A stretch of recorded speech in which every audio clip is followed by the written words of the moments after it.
प्यारे बच्चों और होनहार छात्रों, देखो, पढ़ाई ये कोई बोझ नहीं है, कोई कठोर कार्य नहीं। ये है वो उपहार जो तुम्हारे जीवन को उज्जवल बनाएगा। मगर अगर पढ़ाई में मन नहीं लगता तो पहले ये समझो, ये ना तुम्हारी कमजोरी है ना तुम्हारी गलती। ये तो उस समय की शर्त है जब मन विचलित है, भ्रमित है। पहली बात, तनाव को छोड़ो। जब पढ़ने में मन न लगे तो सबसे पहले अपने मन को हल्का करो।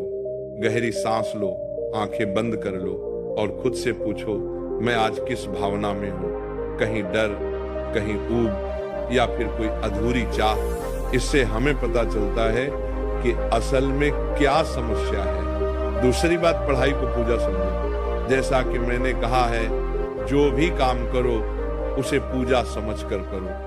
पढ़ते समय किताब तुम्हारा मंदिर है, पन्ने परमात्मा के चरण।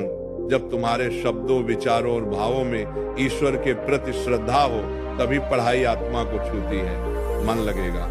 तीसरी बात, नाम जप और शांति। हमारे समय में विशेष रूप से पढ़ते समय अगर मन भटकता है तो हरिनाम जप से मन शुद्ध होता है। एक एक शब्द हरे कृष्णा, राधे राधे, जब तुम धीरे से सच्चे मन से दोहराते हो तो मन की अप्रिय चंचलता शांत होने लगती है। चौथी बात, छोटी शुरुआत करो। जब मन नहीं लगे तो एकदम लंबे समय पढ़ने की कोशिश मत करो। 10-15 मिनट कर दो, फिर थोड़ा आराम कर लो, फिर से दोहराओ। जैसे जैसे समय बढ़ाओ मन भी साथ देने लगता है। समय के साथ आत्मा गहरी होती है। पांचवी बात, उल्लास और संतुलन।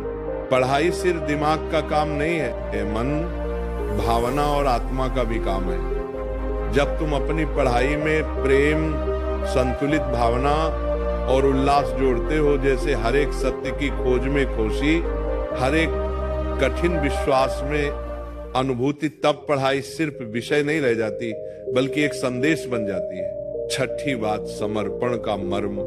अंत में पढ़ाई में मन न लगने पर इसका दोष खुद पर मत डालो। अपने प्रयास को भगवान को समर्पित करो। जब तुम कहते हो, हे प्रभु मेरा मन एकाग्र हो, तब पढ़ाई से तुम्हें सरलता, आनंद और उजाले की अनुभूति होती है। तो प्यारे छात्रों, मेरी यही विनती, पढ़ाई को सीधे सिर्फ कर्म की दृष्टि से देखने की बजाय उसे प्रेम, सेवा और भक्ति के साथ जोड़ो। उसमें मन जो लगेगा, जब तुम पढ़ते समय कृष्ण का स्मरण करोगे, अपने मन का बीच में ध्यान रखोगे और पढ़ने को अपनी आत्मा की भोजन समझकर देखोगे। सब लोग मिलकर कहो, भगवान पढ़ना मुझे सरल और प्रिय हो जाए, और फिर देखो पढ़ाई खुद मिलकर आपके मन में झूमने लगेगी। राधे राधे।